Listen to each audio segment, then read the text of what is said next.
नमस्कार, आप देख रहे हैं न्यू राजस्थान धरा न्यूज। सबसे पहले नोटिफिकेशन के लिए चैनल को सब्सक्राइब अवश्य करें। संसद में कांग्रेस के सहयोग से ये बिल पारित हो चुका था, जिसका कि परिसीमन की आड़ में अब ये भारतीय जनता पार्टी इस बिल को लागू करना चाहती है और आनंद फानंद में 16, 17, 18 अप्रैल को एक मीटिंग आयोजित की, विशेष सत्र बुलाया गया, जिसमें इन्होंने इस बिल को लाने का प्रयास किया, जिसका कांग्रेस ने कड़ी शब्दों में विरोध किया और ये बिल पारित नहीं हो सका। भाजपा की मंशा संविधान में संशोधन करवाकर परिसीमन का राजनीतिक भूगोल बदलने का था। इस षड्यंत्र को विपक्ष ने कामयाब नहीं होने दिया। मोदी सरकार ने तमिलनाडु और पश्चिम बंगाल के चुनाव में राजनीतिक लाभ लेने के लिए, देश के लोगों को भ्रमित करने के लिए विशेष सत्र 3 दिन का बुलाया गया संसद में। जबकि संसद जब चल रही थी तब उन्हें इस बिल का याद क्यों नहीं आई, तब क्यों नहीं उन्होंने इस बिल को पारित करने का प्रयास करवाया?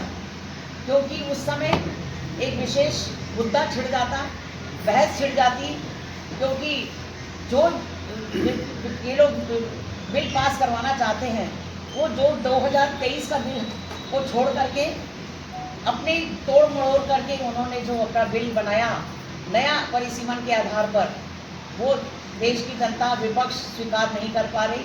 उसके अंदर ओबीसी की महिलाएं, SC ST की महिलाएं वो लाभान्वित नहीं हो रही थी और देश की भौगोलिक स्थिति भी अलग तरह से उस परिसीमन के आधार पर हो रही थी। जब जनगणना हुई थी 2010 में, उसके बाद में जनगणना 21 में क्यों नहीं हुई? आज तक उस जनगणना के लिए अब प्रयास किया जा रहा है। जब अब प्रयास किया जा रहा है तो अब जनगणना 2024 के चुनाव में क्यों नहीं उसको पारित किया, जब 2023 में वो बिल लागू हुआ था? अगर 2024 में लोकसभा के चुनाव में बिल पारित हो जाता तो हम आज संसद में कितनी महिलाएं हमारी वहाँ पहुँच जाती? 143 महिलाएं वहाँ पर कम से कम वहाँ पे सांसद में पहुँच जाती और इसका लाभ विधानसभा के चुनाव में भी पड़ता और हमारे राजस्थान की विधानसभा हो चाहे और जितनी भी विधानसभा पूरे देश भर की हैं, उन सब में महिलाओं को आरक्षण के आधार पर एक मजबूती मिलती।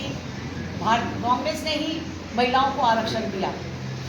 राजीव गांधी जी ने महिलाओं को नगर पालिका, नगर निगम, नगर परिषद, पंचायत, इन सब में महिलाओं को आरक्षण दिया 33%। उसके बाद सोनिया जी ने जब वो UPA की चेयरमैन बनी, उन्होंने 50% आरक्षण सब नगर पालिकाओं में, पंचायतों में दिया।